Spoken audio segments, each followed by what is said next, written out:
Now I want to look at Proverbs 23, verses 6 through 11, and look at what the book of Proverbs says about discernment. Proverbs 23, verse 6. Do not eat the bread of a man who is stingy. Don't desire his delicacies, for he is like one who's inwardly calculating. Eat and drink, he says to you. His heart isn't with you. You'll vomit up the morsels that you've eaten and waste your pleasant words.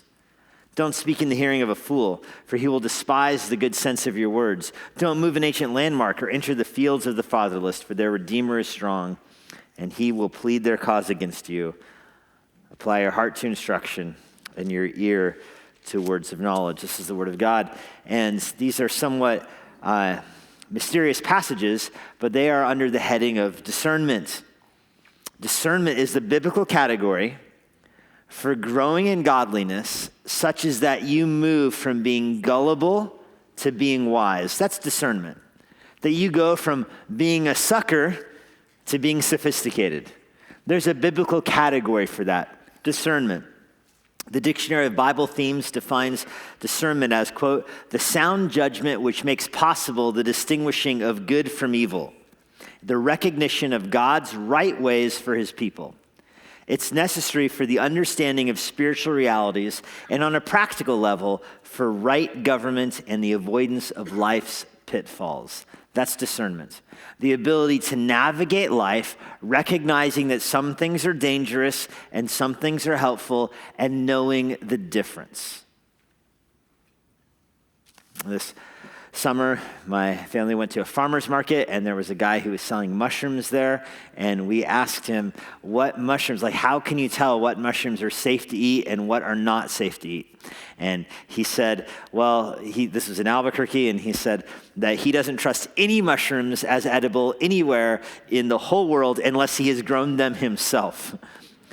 Because he said it's just too hard to know that in New Mexico there's so many kinds of edible mushrooms and so many kinds of poisonous mushrooms that have morphed to look exactly like the edible ones, and unless you grew them in your own little plant or your own little pot in your own little greenhouse, good luck out there. Discernment is the ability to distinguish between what is poisonous and what is life-giving. It's often been said that bank tellers, when they get hired, spend the first several days of their training only counting real money, so that when they are introduced to, behind the counter in the actual bank and a counterfeit bill comes across their purview, they have seen the real thing so often, they might not even be able to identify why it's fake or why it's fraudulent, but they can just tell something's off. And then I've had other people say, oh, that's just an old wives' tale, with all due respect to old wives. It's an urban legend. Bank tellers don't really do that kind of thing. But I tracked down in a book on discernment by Tim Challies, and he tracked down an actual teller training school in Canada that teaches their people how to count money doing exactly that. So there's at least one school somewhere in the world that teaches people how to recognize the counterfeit by just constant exposure to the real thing.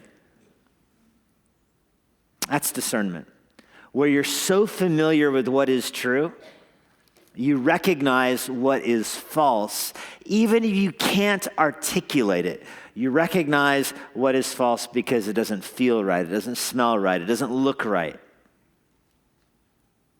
A part of discernment is just simple gullibility.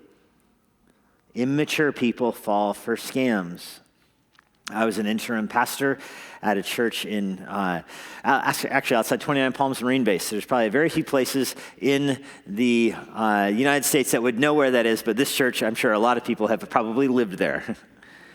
And that church, when I was interim pastor, I was not an elder. I had no role in this process at all. But while I was there, the elders disciplined a person out of the church because she kept getting swindled by these scams. And you think, oh, but that's not loving to her. She's an innocent victim. Well, yes, she's an innocent victim, but she would be hitting up people in the church all the time for money. She only needs she has $1 million waiting for her. She only needs $100 for you so that it can clear customs and get to her. That's all she needs. And so you give her the $100 because she's a precious old lady who lives in the middle of the desert and you feel sorry for her. And then next week she's back at church and she's like, you wouldn't believe this, but the package actually got stopped by federal marshals and they have a tax embargo on it and I need $100 to get it out of the hands of the federal marshals. And this kept going on and her family was pleading with her and the elders of the church are pleading with her. It's not true. There's not $1 million in a warehouse in there might be $1 million in a warehouse in Bakersfield, but it's not yours. And she wouldn't believe it. She wanted to know, what evidence did the elders have to show her that money wasn't hers? What evidence did they have? What was the proof of the text messages? And we're like, well, the text, every word is misspelled. I am a federal marshal. I have money. Send me a Walmart gift card. You're like, I don't think so. Like, why not? That's part of discernment. And that's a very extreme example. That is at play in normal life, and that is at play in spiritual life. There's an art to telling true from false, helpful from harmful. The Germans have a word for everything, and they have a word for this, Fingerspitzengefühl. I practiced that. Fingerspitzengefühl. It literally means fingertip feelings. But that's how you would translate it literally. But in practice, like the connotation of the word in German means you can tell if something is true or false, good or bad, helpful or harmful, just by your sense. You can't articulate it. You can't say, well, this dollar bill is counterfeit because it is 1.5 grams more. No, that's not it at all. That's not Fingerspitzengefühl. Fingerspitzengefühl is the idea that you have this sense of it. It's wrong. That's discernment. The Bible has a word for that, discernment. Paul prays for this in Philippians 1, verse 9. He prays that a healthy church would be marked by discernment. In fact, he prays for you. He says he's praying for all those who hear his words, that they would grow in love for one another and in discernment. And then he says, I want you to grow in discernment so that you can approve of what is excellent. Hebrews 5, verse 14, describes a church going from immature to mature. And remember, Paul says, by this time you should be mature. You should be eating solid food, but instead you need milk. And then he says, the discerning person, the mature person, has had his taste trained by constant practice in discernment to distinguish good from evil. And that word taste is a really cool word. It's this idea that discernment is seen in what is appealing to you. In what's appealing to you. Little kids will eat, Jell-O and stuff, and they might be able to tell different flavors, but there's not really degrees of the quality of Jell-O. It's all Jell-O. And as you get older, you learn to delight in more refined foods, things that little kids would be grossed out by, but you've developed the taste for it. And, that's just the normal process of, you could call it growing snobby, but some people would call it developing a taste, a palate.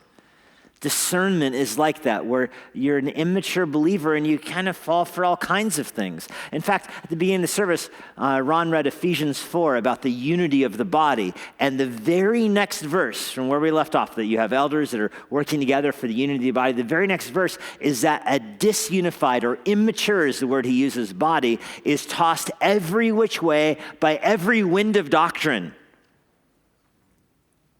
There was once a big church in our area. It can remain nameless, but I heard their pastor on a leadership conference talking about how they form their philosophy of ministry. And he said they just look at what is working in the world, like what churches that are growing, what kind of methodology are they doing, and then they imitate that, because that's, it's methodology is the waterfall of the Lord's blessing, and you see where it's falling, you get underneath it, and that strengthens your church. But the flip side of saying it is that we're chasing every wind of doctrine, every passing fad. That's the mark of immaturity. Immaturity. Satan is, after all, a great deceiver. And he doesn't deceive by lying about random things. He deceives by imitating the truth. And so a strong and healthy church has people who are known for discernment, recognizing true and false. That helps the weak, it protects the flock, and it helps keep false teaching at bay. It develops mature followers of Jesus Christ who seek, serve, and share. That's what discernment does. And it is such a massive focus in the book of Proverbs.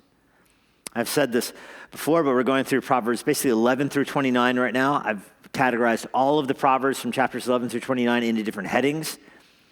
And discernment was a heading that kind of popped out at me. I wasn't expecting to see it as I was reading through the book of Proverbs, but once I saw it, I realized that my list for verses under discernment grew almost twice as long as any other category other than speech. You had speech and discernment are everywhere in the book of Proverbs. And so I have a lot of verses to move through tonight. I'm going to do most of them. I left some on the cutting room floor, but I did break this up into a few headings for you. Discerning discernment.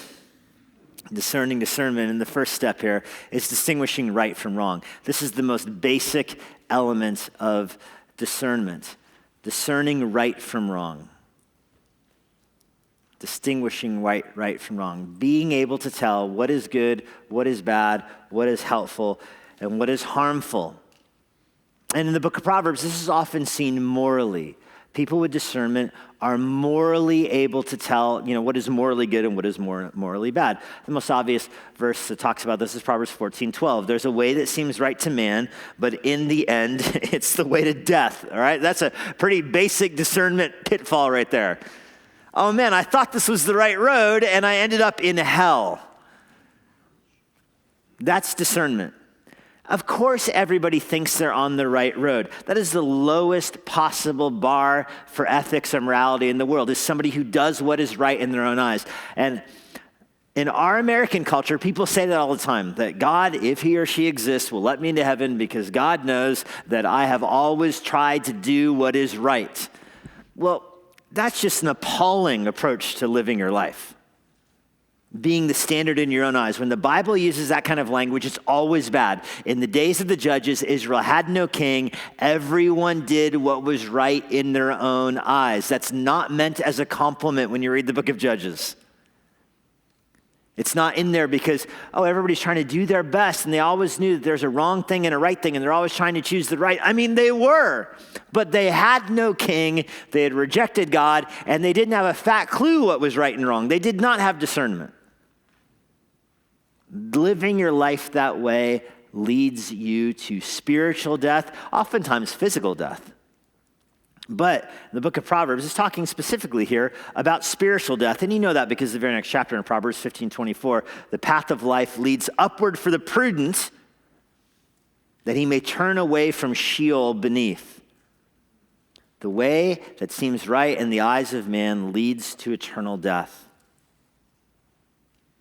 The wise and discerning person turns away from it. Recognizes, the problem with sin is that it clouds your judgment, it clouds your desires, it clouds your affections, it blocks your decision-making process, it messes you up.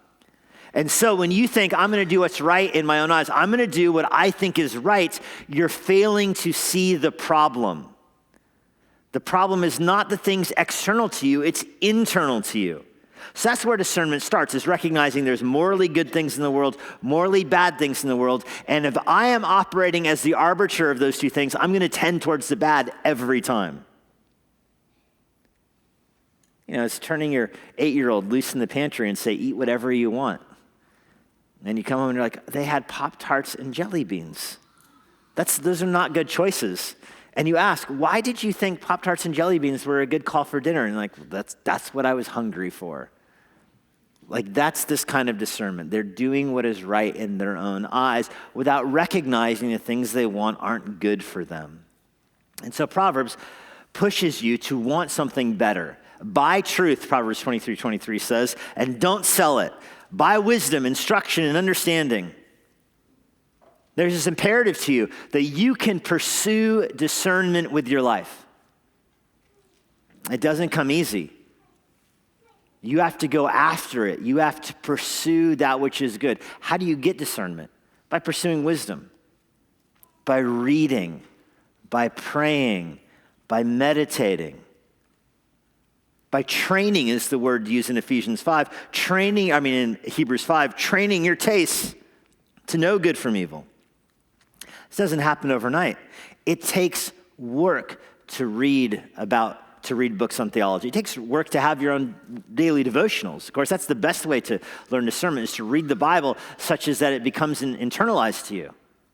And there's other helps. You're reading other books about theology, other books about discernment. You're praying. You're having a rich relationship with God.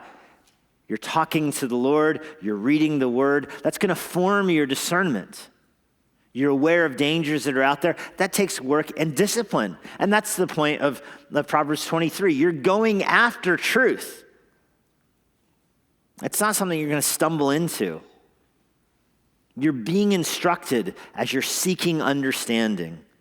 That's how you pursue discernment. You buy low and you sell high. And so when you're a fool, how do you buy wisdom and discernment low? Well, when you're a fool, everything's right above you, you know? When you're a fool, it's everywhere. So you're wanting to reach up. You're wanting to reach up. Think of what people do to get gold. I don't know if you've been following the news about the riots, the massive government turmoil in South Africa right now. It is crazy. I used to live in South Africa, so I know where these places are, outside of Bloemfontein, which is the center of South Africa. Massive riots because people have been sneaking in from Mozambique and these other countries to go into the old abandoned mines. And they're trying to scrape whatever gold they can off of the side of the mines and smuggle it out, trying to find old diamonds there, but most of it is gold mining.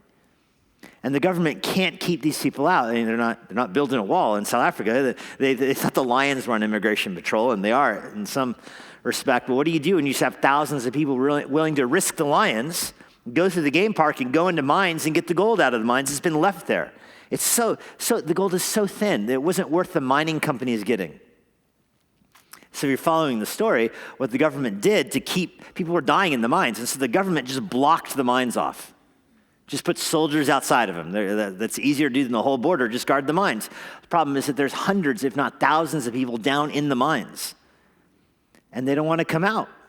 They're starving to death in the mines. The group that just came out recently were cannibalizing each other in the mines. Why would they do that? They've got gold dust in their pockets. And they're starving to death rather than coming out. And the people in South Africa are rioting. Like they feel the government is like trapping people in the mines until they die. And the government's like, we're trying to save them by not letting food into them to make them come out. They would rather die of starvation than give up the gold dust they have in their pockets. That's what Job is talking about in Job 28. Think of what people do for wisdom. They'll dangle from the ceilings of mines. They'll go into the center of the earth to get wisdom. To get gold. How much more would you do for wisdom? We sell out so quickly. We're like, I was thinking about pursuing discernment and understanding and reading the word and praying. But then I saw this TikTok video. I was going to have a quiet time this morning, but then I got sucked into my text messages and what was on Twitter and what. Buy wisdom, not entertainment. Well, first, know right from wrong. Second, evaluate yourself. Second component of discernment is evaluating yourself. Not all discernment is externally focused. In order to grow in maturity and grow in discernment, you have to be able to analyze yourself. Proverbs 14, verse 8 says it this way: the wisdom of the prudent is to discern his way, but the folly of fools is deceiving. In other words, here, wisdom in Proverbs 14, verse 8, it's linking wisdom with discernment. And here it's talking about how you're going to live your life. A fool thinks he's going to do good things tomorrow, but he doesn't actually plan them out. He's not actually thinking about it. The wise person is discerning his own way. And I want you to compare this to Proverbs 20, verse 4. Verse 24, I'll put them both on the screen next to each other. A man's steps are from Yahweh. How can he understand his way? There's a bit of a paradox here. God is sovereign over your life. Man chooses the path of his heart. Yahweh directs his steps. And you think God has all of history. This is the hyper-Calvinist argument. If God has everything ordained, why even bother making a plan? Okay, that's the lazy fool's argument, cloaked in some kind of superficial theology. But there is indeed a paradox. How can you discern yourself if only God knows the heart? And the answer is in light of God's revelation. If God knows your heart and he's written a book to you, in light of God's word, you can know yourself. The only true knowledge of yourself comes when you're comparing yourself to God's word. Proverbs 17:24 says it this way, the discerning sets his face towards wisdom, but the eyes of the fool, they're on the ends of the earth. This is the ADHD person. The eyes are like, you're like, I'm trying to talk to you. And their eyes are at the ends of the earth, over the horizon. They're not listening. Their eyes are every which way. And it's not long-term planning. And you know the difference between long-term planning and always having a new idea tomorrow. You know the difference? The person with a long-term plan has a strategy and agenda. The person with his eyes on the ends of the earth is always bouncing from one fad and one idea to the next. Meanwhile, the discerning person isn't like that. The discerning person locks in, puts his heels down, his face in the book, his eyes towards heaven, and is going to get wisdom. You have to evaluate yourself by devoting yourself to wisdom. And we talked about this morning. A basic element, even a child is known by his conduct, whether his ways are right and pure. A basic element of wisdom and discernment is evaluating yourself honestly in light of God's word. Are you wise or are you a fool? And the person who says, I'm a fool, there's hope for that person. There's no hope for the fool who says he's wise. There is hope for the fool who says he's a fool, because then he can devote himself to pursuing wisdom. Third, understanding your situation. So you understand yourself, and then you understand your situation. So notice there's a progression. We'll have 5 points, by the way, and there's a progression to all 5 of them. You're aware that there's good and bad, helpful and harmful in the world, morally speaking. Now you look at yourself. Where am I? Do I want what is good? Do I want wisdom? Third step, now you're starting to look around you, your little sphere around you, your bubble around you. Where am I with the people next to me? Once you understand yourself in relationship to wisdom, you turn outwards. And you can't skip that second point. If you just turn outwards and start trying to assess where you are without a knowledge of yourself and without a knowledge of God and his word, you're going to be lost. But once you know God and his word, then you know yourself. You can start to make assessments of the things around you. Proverbs 19, verse 2, desire without knowledge is not good. Whoever makes haste with his feet misses his way. So the person who says, I want this, and runs off to it is doing very bad discernment-wise. Like the cat who's chasing the reflection on the wall. He's never going to catch it. It's not really there. That's the fool. He's after whatever he wants to be after. The discerning person says, before I head out in life, I'm going to take a minute here and figure out, what do I think about God and his word? How do I relate to it? How can I grow in wisdom? And now I'm going to set out. Proverbs 14, verse 16. Whoever is wise and cautious and turns away from evil, but a fool is reckless and careless. The wise and cautious person turns away from evil, not the reckless person. The reckless person, it doesn't care about what's around the corner. Now, there's a little, like a kid's analogy of this. My family, we were up in Colorado and we went sledding recently, and there was this it was a pretty big hill. Not the kind of hill that you're looking back in like when you were kids. You're like, I sledded down a mountain, and then you went and go look at it as an adult. You're like, yikes, that's a parking lot. No, this is like an actual legit like rock face kind of thing, and all of my kids hiked up it and sledded down and landed in creeks at the bottom. It was out of control. And one of the kids shouts, I'm going not knowing, and runs and jumps off the side of the cliff. I'm like, so that's kind of fun. Like when you're dealing with sledding and up in the snow and you're in snowsuits and everything, that's fun. That attitude extrapolated out to life is not fun. Like it's fun in the snow. It's not fun when there's real life choices at stake. You see the difference? And the fool takes that knowledge and lives their life that way. Daniel went into a lion's den. He had courage and calculated and was willing to take the risk. That's not foolish. The fool goes in the lion's den because he's chasing his ball. And the point is, a courageous person gives thought to what's going to happen and plans his way. Proverbs 18, verse 16 makes it even more personal here. A man's gift makes room for him and brings him before the great. This is part of discernment. See how we're getting a little bit more concrete, going from abstract to a little bit more concrete here? A man's gift makes a way for him. Jacob gave gifts to Esau. That softened his heart. Jacob had enough discernment to realize what he was walking into. He had all the goats with him. He had all the flocks with him. He had his big family with him. He's going into Esau, who's pretty mad at him, and rightfully so. If you're being honest, you're reading this and you're like, I know I'm supposed to not like Esau. I kind of viewing him as the victim right now. And Jacob understood this and so softened Esau by giving him a gift. Jacob had enough discernment to realize what was going on around him, gave a gift to soften things out. To soften things out. That's the reality. It softens you. Giving a gift makes room for you with people. Now, this isn't talking about bribes. We'll talk about bribes in a second. This is talking about discernment, where you are able to recognize your situation in life and know how to navigate it in a way that wins you favor. I have a very silly example from my soccer career. As I was trying to get into Major League Soccer as a referee, I went to a referee camp, and there's like 30 prospective referees there. We're all refereeing these games, and only like 2 of us were going to get selected into Major League Soccer. And a friend of mine gave me the suggestion. I brought pins and little mini soccer balls and stuff to give out to the guys that were making the selections that were from our referee association in California. So I'm giving the gifts to all the guys that are making selections. I'm not bribing them. Like, nobody's going to be like, oh, I don't like that referee.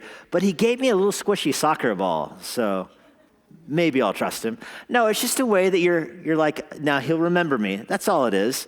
And then when I got into the league, my very first time refereeing DC United, the coach comes into the locker room and presents me a soccer ball signed by everybody on the team. It's like, hey, we just want you to remember your first game here. We're so thankful you're here. Here's a soccer ball. And he left, and the liaison is like, they're not actually thankful for you, right? Like, yeah, but it's a nice soccer ball. That's all this Proverbs is saying. A little bit of discernment. Now, it's obviously this truth can go beyond gifts, can it? It's not just talking about gifts. There's some people that don't know how to get along with other people. No matter what room they're in, they're making enemies. And they're not even trying to. They just figure out how to provoke everybody accidentally. That's not discerning. A discerning person can, quote, read the room and figure out how to interact with people in such a way that he gets along with them. That's part of wisdom. And that's what's meant by discernment. You have to know a few things to get there, though, don't you? You have to know morality. You have to know yourself. You have to know what you want. And now you have to read the room. Here's an example of this on the negative side. Proverbs 20, verse 14. Bad, says the buyer. But when he goes away, he boasts. Now, this doesn't work in our world, right? If you're looking at the grapes at Giant, you're like, these are terrible. I'm buying them anyway. You're the fool. But in the place where you're, negotiating prices in the street, of course this is how it is. You're going to buy the grapes. The guy knows you're going to buy the grapes. You hold up the grapes and you're like, these are terrible. Look how soft they are. And the guy's like, no, they're ripe. And you're like, these are horrible. And the seller's like, they're amazing. Oh, they're so terrible. I'll give you this much. You reach a price finally and you walk away and you're like, these are the best grapes I've ever had. That's all of human existence. All of human existence is that way. Living overseas when I was, as I mentioned, in South Africa, I used to take people that visited me to the marketplaces and we would try to negotiate and haggle over prices of stuff. And then I came across this proverb one day and I just felt so convicted. Like I'm spending 10 minutes trying to save this person $1. It's so dumb. I bought a lion head. I have it in my office at this very moment to remind me of how stupid this is. I had a lion head that I spent like 20 minutes negotiating with this guy over this stone lion bookend. And we finally agreed on a price, and I walk away going, this is amazing. I got an awesome lion head. And I wrapped it up so it'd be safe on the airplane. I can't believe I fell for that. I open it up when I get back to Los Angeles, and like half of the lion is missing. That guy taught me a lesson right there. I'm going to spend 30 minutes negotiating over $2, and he's going to give me half of a lion. And I walk away going, this is amazing. You know what's amazing is how little discernment I had. Should have given that guy a soccer ball. It would have gone so much better for me. Discernment is understanding how to relate to people that way. Proverbs 21, verse 14. A gift in secret averts anger. A concealed bribe averts strong wrath. And this is a hard proverb to understand morally. I don't think Solomon is promoting bribery here, but he's recognizing the reality of it. The word secret here and concealed are negative words. So generally, if you're doing something in secret, it's bad. So Solomon isn't promoting this. He's not saying the discerning person knows how to give gifts. But he is saying knows how to give bribes. But he is saying the discerning person knows how they work. Proverbs 22, verse 3. The prudent sees danger and hides himself. The simple go on and suffer for it. That same exact proverb is repeated in Proverbs 27, verse 12. So Solomon wants you to hear it twice. The discerning person thinks, oh, that's dangerous. Let me get away from it. The foolish person just runs right into it. Noah had the common sense to get on the ark. Lot had the sense to get out of Sodom. Jesus had the sense to go in the wilderness, avoid the Pharisees. Remember, the Pharisees decide they're going to kill Jesus, and Jesus says, it's not my time. I'm going to go get out of town for a while. Let things cool down. That's discernment. A discerning person understands the situation in life and how to navigate it. Proverbs 22, 28, don't move the ancient landmark your fathers have set. Well, look, again, that verse is repeated in the passage we read earlier, so we'll look at it again. But there's the old adage we have in English, the saying we have in English, don't tear down a fence until you figure out why it was built. We moved into our house. We had a drain cover in our front yard that looked weird. It was kind of in the middle of our grass. And I thought, why don't I just dig that up and get rid of it? And then this proverb came to mind. I thought, let me wait a minute. See what happens when it rains. And sure enough, when it rains, the water flows down my front yard and goes in that little drain cover. So glad I didn't dig that thing up. Now, this is talking about more than drain covers and more than like actual landmarks. It's talking about the principle that don't tear down things you don't understand their function. Don't bring change to church for the sake of changing things at church. Understand why things are the way they are. That's discernment. That's the practical nature of Proverbs. More can be said about that, but like I said, I'm leaving some of these verses on the floor. We'll keep going. Number 4, discernment is seen in assessing others. Assessing others. So notice the progression. Now, you're looking at right and wrong. Then you're looking at yourself in relationship to it. Now you're starting to look at what's right around me. How do I navigate my immediate situation? Now, the next layer that you're encountering with discernment is those that are outside of your bubble that you're interacting with. They're coming into your bubble now. How do you discern those? Here's a very basic example. Proverbs 16:22. Good sense is a fountain of life to him who has it, but the instruction of fools is folly. All kinds of metaphors, a very profound verse. This is the kind of verse that deserves its whole sermon, really. God is a fountain of life. God is constantly giving life and knowledge and light and revelation to us. When you come to faith and you have the Spirit and you have the Word, that knowledge is bubbling up in your heart all the time. God's knowledge never goes stagnant. You never run out of things in the Word to learn. It's always bubbling up. He doesn't hit you with all of truth at once. You don't become a Christian and know the secrets of God. Of course not. You drink from the fire hose kind of thing. No. It's bubbling up your whole life, just enough to nourish you. And the discerning person can always go to God's word for knowledge, always. But there are people outside of you that are helping you, that are trying to talk to you and give you advice. How do you know who to listen to and who not to listen to? Well, you can't rise above your knowledge of the Lord. The stream can't go above the fountain. The fountain is the level that produces the stream, right? So you can't grow godlier than you know God. If you have people outside of you telling things that go against the fountain and against God, they're fools. Don't listen to them. So you have to be discerning to, first of all, know right and wrong, the first point, to know yourself, the second point, to assess your situation, the third point, to get to the level where you can have somebody telling you what to do and listen to them and go, that person's not speaking truth. He's running his mouth and he acts confident. He doesn't know what he's talking about. He's telling me something foolish. You can't start with this proverb, though. You have to get to this proverb through those other 3 steps. But once you've gone through those steps, you can get to the point in your spiritual life where you have somebody saying, telling you what to do in the Lord, telling you this or that or the other thing, and you can say, that's not right. That's the instruction of fools, and it's silly. You don't want to be taught by people who don't know how to teach. And a lot of people who don't know how to teach devote themselves to teaching others. And it's just the epiphany you have. You realize that at some point in your life. And when you realize it, you can't go back. You can't get the genie back in the bottle at that point. Jesus has an idiom for that. It's the blind leading the blind. There are a lot of blind people that decide, a good profession for them would be a guide for the blind because they're blind. And Jesus gives a funny word picture about it, doesn't he?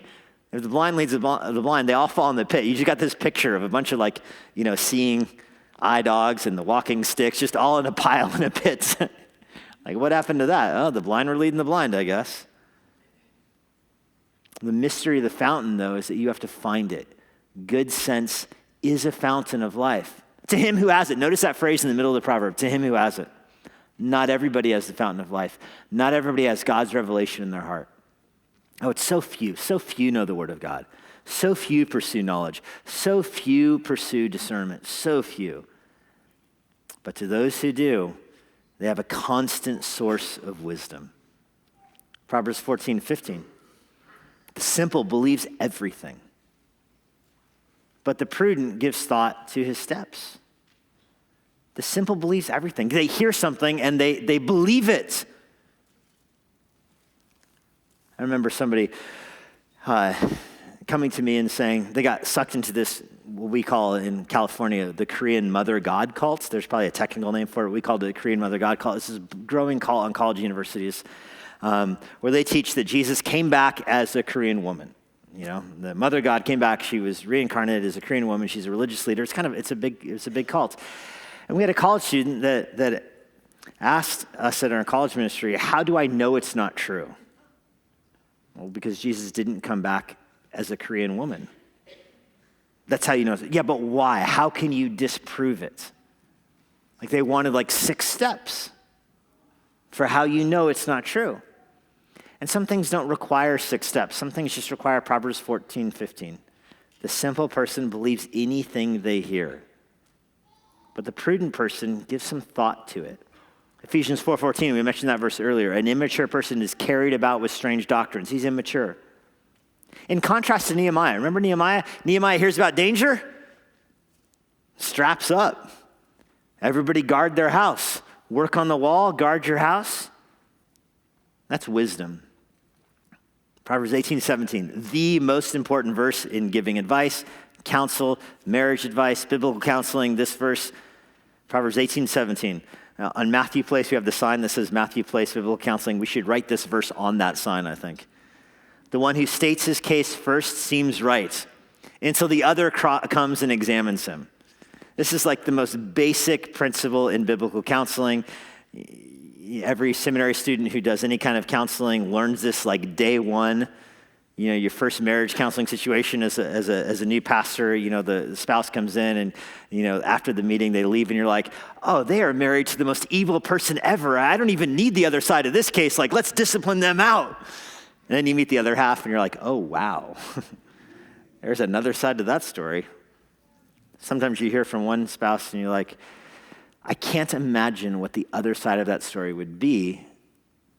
I just can't imagine. This person has been so wronged. And then you meet the other side of the story and you're like, oh, it all makes sense.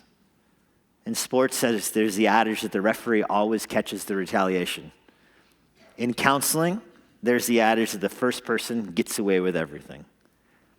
It's the most basic principle. In conflict resolution, whoever you hear from first you think is right, but you have to push through and hear the other side. Proverbs 20, I have examples of that in the notes, but because I have discernment, I'm skipping them. Proverbs 20, verse 5. The purpose in a man's heart is like deep water, but a man of understanding will draw it out. This is a hard proverb to understand because as you read this, commentators are split. Does the deep water here mean that people are very profound or that they're simple? There's no movement to the water? Or there's just so much going on underneath it that you can't know about it. And I think you can take those two together and come away with purposes in a man's heart is murky at best. That's how I would resolve that interpretive issue right there. It's murky. You can't see very far in murky water. It is deep and it is murky. It is still on the top. If it was moving, it would be clear. No, it's still, But it is deep. There's layers of complexity, and it is murky. You can't see in it. It's so hard to know why people do what they do.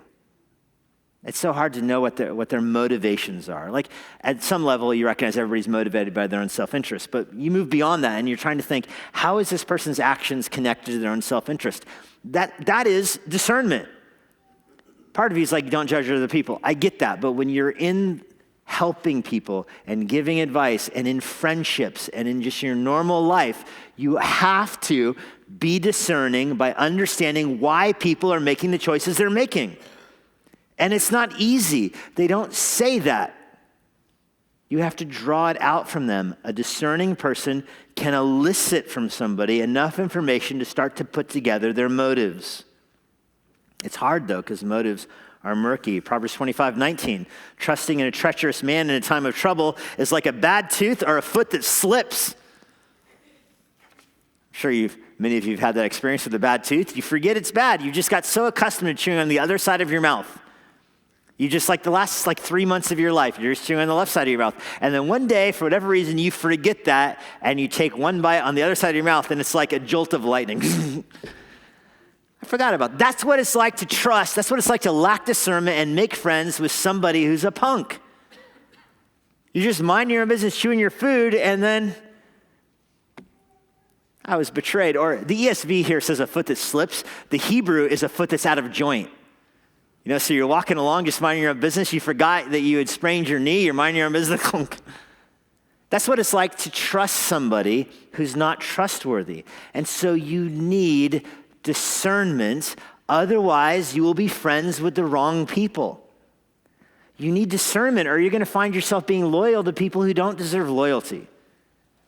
And it's going to hurt you at the worst time. Discernment protects you. Paul trusted Demas. I'm not saying he should have known better. I'm just saying that's a pretty good example of finding a tooth that aches. Paul trusted Demas and was left cold and shivering. Mephibosheth, you remember him in 2 Samuel? He trusted Ziba, his nurse. He was supposed to take care of him. And what did Ziba do? Left him in the burning house. Lame and left him to die. Discernment protects you from that. Moving on, finally. Now, number 5, you're using your speech. This is the final stop in discernment in the book of Proverbs. So again, these are all connected. Discernment starts with you being able to tell right from wrong. It goes to you evaluating yourself from there to understanding your situation, what's around you. Now you're evaluating people you're interacting with, and you can say, that guy's a fool, that guy's wise, this person's telling the truth, these people are both to blame. You're starting to figure out the situation, how people interact with it.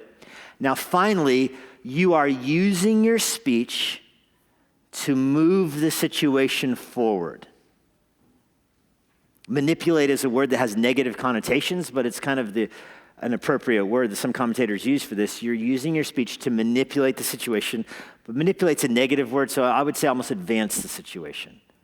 The discerning person has figured out how to use their speech to move things forward, to advance their cause. And if you're godly and discerning, your cause is the Lord's cause, of course. Proverbs 16:14, a king's wrath is a messenger of death, and a wise man will appease it.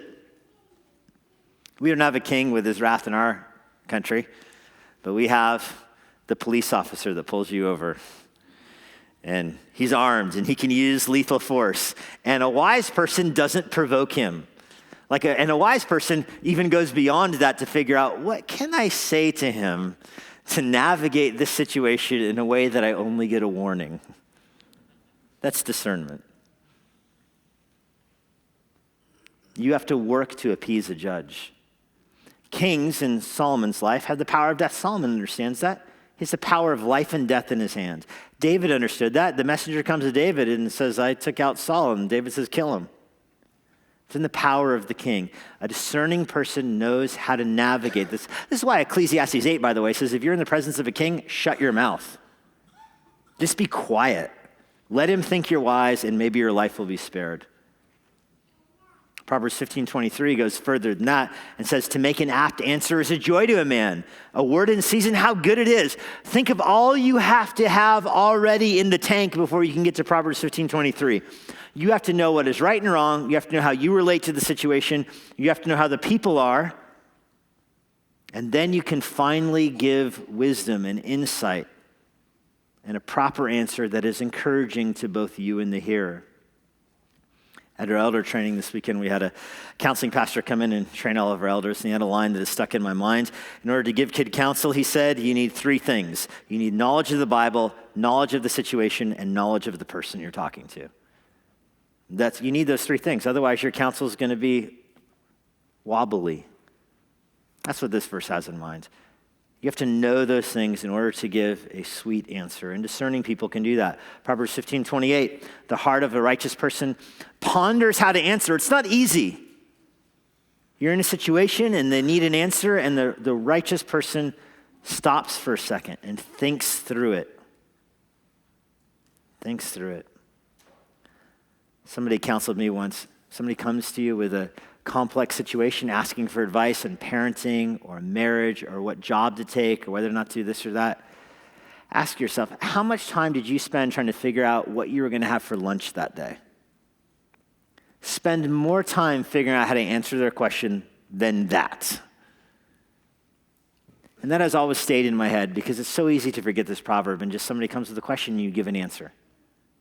The wise person closes his mouth and thinks. Closes his mouth and thinks about how to answer.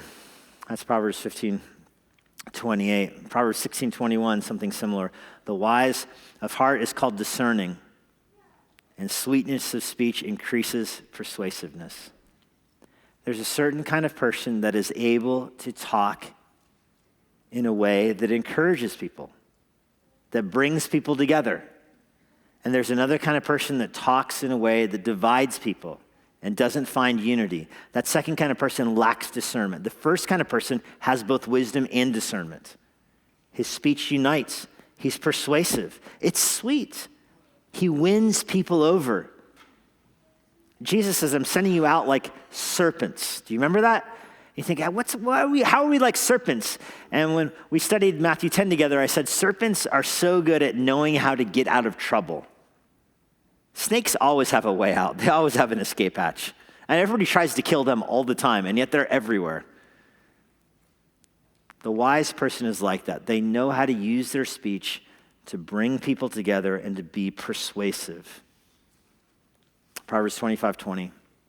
Whoever sings songs to a heavy heart is like one who takes off a garment on a cold day and like vinegar on soda. All right. Somebody comes up all sad at a funeral, and you're like, oh, it's so good to see you today, man. Well, probably not. Probably not. Not discerning, not sweetness of speech. You find a guy in a snowstorm, you don't say, can I take your jacket for you real quick? Can I borrow your jacket? You have a cut, can I pour some lemon juice on it just to help you out? The discerning person knows enough to avoid that. So in light of that now, Proverbs 23 is in front of you. That was all introduction. Don't eat the bread, verse 6, of a man who is stingy. Don't desire his delicacies. Otherwise, he doesn't mean it. This is the gospel invitation to you. The gospel invitation says, come, eat, drink, and live. The Lord is not stingy. He desires a relationship with his people. He invites them to come to him in faith. God gives a sincere invitation to people to come and believe in him. He's not holding out on you. The discerning person understands that and wants to be drawn to the Lord. That kind of invitation is repeated in verse 12. Apply your heart to instruction and your words of knowledge. That's the invitation to come and feast with the Lord. Come to him. In the middle of this little section is verse 9. Have discernment. Know if you're talking to a fool. If you're talking to a fool, close your mouth. Jesus says the same thing. Don't cast your pearls before swine. Understand, are you talking to a hurting person who needs help? Are you talking to a stingy person? Are you talking to a fool? Close your mouth and get away. Have enough discernment to navigate every situation. These things do not come easy, but they come with training. Lord, I do pray for our church. Pray that we would be marked by discernment. This is what Paul prayed for the Philippians, and we receive it as a prayer for us as well. We want to be marked by discernment, knowing right from wrong and loving right and eschewing the wrong.